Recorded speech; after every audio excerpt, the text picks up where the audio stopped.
मुख्यमंत्री जी जो घोषणाएं करेंगे और जो इंस्टीट्यूशंस खोलेंगे, जो इंस्टीट्यूशन खोलेंगे उसमें बजट का प्रोविजन किया जाएगा। जब हमने पिछले कल 5 मेंबर कमेटी ने सर्वे किया, स्टडी किया, जिसमें हर्षवर्धन चौहान, जगत नेगी, संजय रतन, भवानी सिंह पठानिया और इन सब लोगों ने जब पाया तो सिर्फ मात्र नोटिफिकेशन हुई है संस्थाएं खुलने की और कहीं भी कोई ऐसा इंस्टीट्यूशन ना खुला है, ना कोई अपॉइंटमेंट हुई है। हमने फिर बोला कि चलो इनको रहने देते हैं कि पता करो कि बजट है कि नहीं है। पता किया तो बोला बजट ही नहीं है, पैसे नहीं थे सरकार के पास।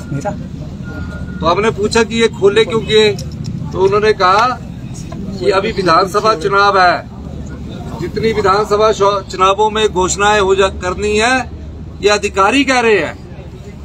वो अधिकारी कहते हैं जितनी विधानसभा में घोषणाएं करनी है, घोषणाएं करते जाओ, हमें चुनाव जीतना है, पैसे से हमने क्या करना। चुनाव जीत जाएंगे तो अगले 3 साल तक खोलते रहेंगे, चुनाव नहीं जीत जाएंगे तो कांग्रेस के सिर पर पड़ जाएगा। क्या बोला? कांग्रेस के सिर पर पड़ जाएगा। फिर हमने चर्चा की रात के 8 बजे, रात के 4 बजे 5 बजे तक चर्चा की शाम को हमने, और ये पाया कि जो भी संस्थान इन्होंने खोले हैं, ना बजट है, शिक्षा संस्थान खोले ना उनमें टीचर है, ना बच्चे हैं, सिर्फ मात्र घोषणाएं दी। इसलिए उनको हमने ये कहा है कि हमारा एडमिनिस्ट्रेटिव डिपार्टमेंट उनको अभी रद्द किया जाता और जहां नीड बेस पर होगा, जहाँ सही में उन्होंने सही खोला होगा, उसको द्वार खोलने पर विचार किया जा सकता। एक ठाकुर साहब, जो सरकार पिछली सरकार को कोसते हुए ये आई कि रिटायर्ड और टायर्ड, कांग्रेस की 2012 में 17 में जो सरकार ये कहती थी, जयराम की सरकार क्यों सत्ता में आई थी कि रिटायर्ड और टायर्ड कर्मचारी लगा दिए गए हैं। इस सरकार ने उनको भी एक्सटेंशंस दे दी है। इस दृष्टिकोण से हमने जो जनता के हित में है वो फैसला किया है। भर्तियों में घोटाला हुआ है तो क्या हम घोटालों को देखते रहे? इस दृष्टिकोण से हमने ये कार्य किया है। इसलिए उनको ट्वीट करने का अधिकार तो तब था कि उन्होंने उसके लिए बजट उपलब्ध करवाया होता संस्थान में, बजट में, और जो शिक्षा संस्थान खोले तो वहाँ टीचर उपलब्ध करवाए होते। और पूछिए, ये टनल का नाम बदलने से भाजपा चिंतित है, कह रही है कि आप नाम बदलने का काम करेंगे। यार सुन लो ना, जानकारी आई है केंद्र सरकार ने संसद में जो है जवाब दिया है कि जो छत्तीसगढ़ और राजस्थान की तरफ से चिट्ठी लिखी गई है कि जो संचित नीति है, चाहे उसमें एम्प्लॉय का अंशदान है, चाहे सरकार का अंशदान है, वो पैसा वापस नहीं देना। और ऐसे में ओपीएस कैसे लागू होगी? वो एम्प्लॉय के खाते में जाता, स्टेट के। मैं आपको एक चीज कहना चाहता हूँ, वैसे तो मैंने संसद के बयान को अभी गौर नहीं किया है। हमारा अगर इन्होंने पैसा वहाँ रखा है, सर कैमरा फेस, कोई पैसा अगर हो रखा है, पर हिमाचल में हमने वादा किया है कि जब हमारी पूरी कैबिनेट बन जाएगी ओपीएस हिमाचल में लागू किया जाएगा।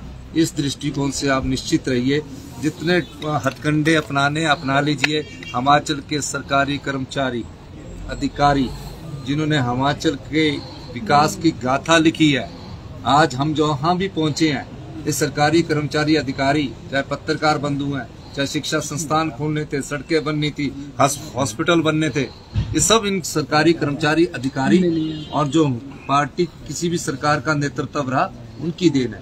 उनको हमने ओपीएस का गारंटी योजना को दी है, वो उनको मिलेगा।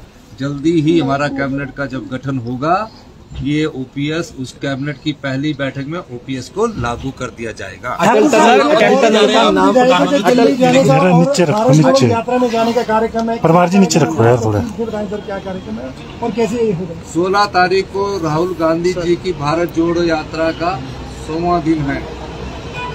इस यात्रा में कांग्रेस की प्रदेशाध्यक्ष श्रीमती प्रतिभा सिंह जी, 40 विधायक सब सम्मिलित 16 तारीख को होंगे। और इस दृष्टिकोण से हम सब लोग वहां जा रहे हैं। कैबिनेट विस्तार को लेकर भी चर्चा होगी। अटल टनल के नाम बदलने को लेकर अब भाजपा चिंता जाहिर कर रही है। कल आपने कुछ आदेश दिए हैं, क्या आदेश है, थोड़ा जानकारी दीजिए। नहीं, भाजपा तो झूठ की भी चिंता करती है। हमने तो नाम बदला ही नहीं है। हमने क्या कहा? हमने कहा कि श्रीमती सोनिया गांधी जी ने, जो यूपीए की चेयरपर्सन थी, उस समय के केंद्रीय मंत्री श्री वीरभद्र सिंह जी ने, उस समय के मुख्यमंत्री श्री प्रेम कुमार धूमल जी की, और जो उस समय के डिफेंस मिनिस्टर थे AK एंथोनी जी की, जो शिलान्यास की पट्टिका थी, उसको अगर आप उखाड़ कर कहीं फेंक देंगे, हमने कहा उसे तुरंत प्रभाव से लगा दिया जाए। ये मैं उनको स्पष्ट करना चाहता हूं कि जब शिलान्यास के लिए 4,500 करोड़ अटल टनल के लिए रखा गया था, तो ये हमारा भी दायित्व बनता है कि हम उद्घाटन के समय तो पहुंच गए और शिलान्यास की पट्टिका तोड़ के किनारे रख दी।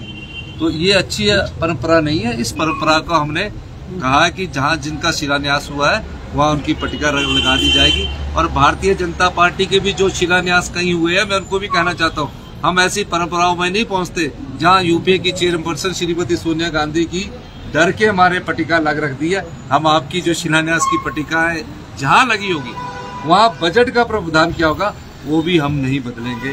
बहुत बहुत सर, विधानसभा का जो मामले कांग्रेस ने रखे थे उन पर